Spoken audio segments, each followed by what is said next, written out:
আসসালামু আলাইকুম সবাইকে। এই বাইকটা আসছে আমাদের কাছ থেকে আপনার টঙ্গী থেকে।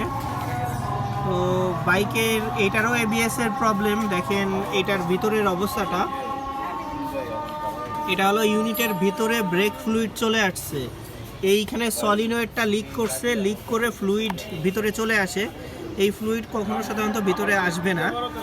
তো যখন এই ফ্লুইডগুলো ভিতরে চলে আসে তার মানে এটা মূল সার্কিটের মধ্যেও চলে গেছে। আমরা মূল সার্কিটটাও খুলে দেখতে হবে, কারণ গাড়িতে স্পিড উঠে না এবং এবিএস দুইটাই কাজ করে না। সো আমরা এখন দেখবো গাড়ির কি কি সমস্যা আছে।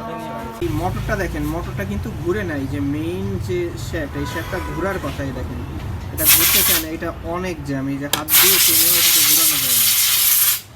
তো এতটা শক্ত যে এটা যদি না ঘুরে তাহলে মোটর কীভাবে কাজ করবে। তো এটাকে ফ্রি করতে হবে আগে। দেখেন এই মোটরটা আমরা দিব এখন কানেকশনে। তো মোটরে কানেকশন দিলে মোটর কি করে, পুরো ফায়ার করতেছে।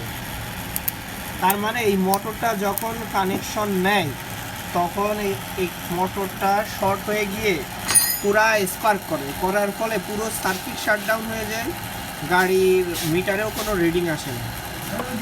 তাই আমরা আগে এই মোটরটা সলভ করব, দেন আমরা দেখব যে সার্কিটের কোনো অংশ পুড়ে গেছে কিনা। তাহলে কোনো ডায়োড বা রেজিস্টারের সমস্যা হলে সেটাও পরিবর্তন করব। তো আমরা ওনার মোটরটার যে সমস্যা আমরা দেখাই, এই মোটরটা ঘুরে এটা দেখবেন যে এই বিয়ারিং সহ ভিতরের এই ক্যামুটেটরটা পুরোটা সহ ঘুরে।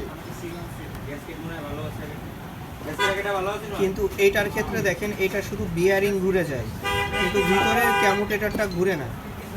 এই ক্যামুটেটর যদি না ঘুরে তাহলে কখনো মোটর চলবে না। এর ফলে কি হয়, স্পার্ক করে ফিউজ কেটে যায়। কিন্তু এই ক্যামুটেটর ঘুরলে মোটর ঘুরবে। যেমন এটাই যদি আমরা কানেকশন দিয়ে দেখি, দেখেন এটাই যদি কানেকশন দিই, একটু কানেকশন